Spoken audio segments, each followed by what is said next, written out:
പേര് കേട്ട് ഞെട്ടിയൊന്നും വേണ്ട. പയറ് കുതിർത്തതും ചവ്വരി കുതിർത്തതും പിന്നെ ഇഷ്ടമുള്ള വെജീസ്, കുറച്ച് ഗോതമ്പ് പൊടി. മിക്സിയുടെ ജാറിൽ പയറും ചവ്വരിയും ഗോതമ്പ് പൊടിയും കുറച്ച് വെള്ളവും ഒഴിച്ച് നന്നായിട്ട് അരച്ചെടുക്കുക. എന്നിട്ട് അതിലേക്ക് ഉപ്പ് ഇടുക.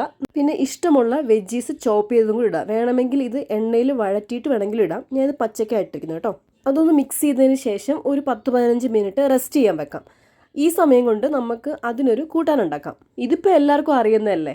നമ്മളൊരു തക്കാളി ചട്നി ഉണ്ടാക്കുകയാണ് കേട്ടോ.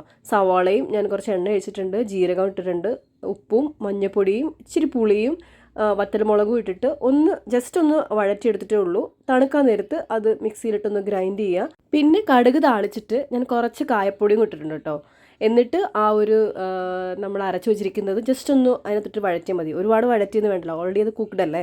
അപ്പോൾ കറി റെഡി. എന്നിട്ട് ദോശ ചുടുന്നതിന് തൊട്ട് മുമ്പ് നമുക്ക് കുറച്ച് ബാക്കിയിരുന്ന നമ്മുടെ ചവ്വരി ഉണ്ടല്ലോ, അതങ്ങനെ ഇട്ടിട്ട് ഇതുപോലെ ദോശ പരത്തുന്ന പോലെ ആക്കിയെടുക്കുക.